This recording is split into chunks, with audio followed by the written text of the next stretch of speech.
We put your sleuthin skills to the test to see if you can find Easter eggs in the MCU, like this one from Ant-Man and the Wasp. I am noticing an unusually high number of glazed eyes out there among you. Did you catch that easy-to-miss Matrix reference on the chalkboard, which, by the way, is the word Matrix, very creative, written right next to Lawrence Fishburne, who played Morpheus in the original mind-bending trilogy. Whoa. Okay, that one was a freebie.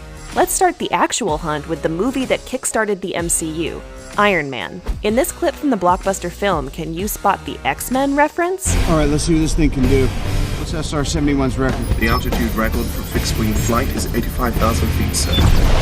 Records are made to be broken. If you aren't sure, rewind and take another look. Alright, the mutant Easter egg is the aircraft that can be seen on the right side of Tony's digital display. It's known as the Blackbird and was the X-Men's main mode of transportation in the comics and movies. The Blackbird reference, along with Tony's declaration that he can beat its record, is most likely a dig at Fox since they owned the cinematic rights to the mutants at the time. Everybody back to work! Okay, Mr. Fury, but this next Easter egg is all about you. Can you spot the Pulp Fiction reference hidden in this scene from Captain America: The Winter Soldier? So, you've experienced this sort of thing before? You get used to it. If you couldn't find it, go back and take another glimpse.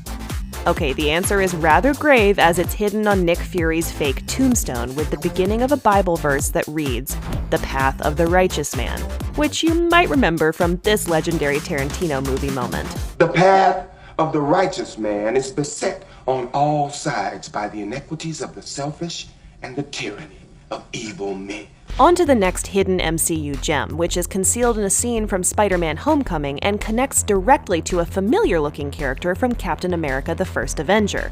You might say that we're seeing double. Peter, you're a good kid, and you're a smart kid, so just try to keep your head straight, okay? Okay. All right, get out of here. If you couldn't find it, swing back and take another look. The man giving words of wisdom to Peter Parker is Principal Merida, and if you take a look at the filing cabinet on the right side of the screen, you should notice an old army photo that looks exactly like him, except it's not. It's his grandfather, who was played by the same actor, Kenneth Choi, in the first Captain America movie. I'm in. Good, because we've got one more round and this Easter egg is a bit harder to spot. Can you find the Arrested Development reference in this Avengers Infinity War moment without getting blue in the face? I know you have the reality stone, Tavon. Giving it to me will spare you a great deal of suffering. This is your last chance to take another gander. On the left side of the screen, as Gamora approaches the camera, you can see Tobias Funke in his blue man paint and his never-nude jorts. This Easter egg isn't as random as it seems, as Anthony and Joe Russo, who directed Infinity War, also helmed several episodes of Arrested Development, including the pilot. Are you crazy? Are you blue? Only in color, Michael. If you haven't already, add these epic MCU titles to your watch list, and if you want to find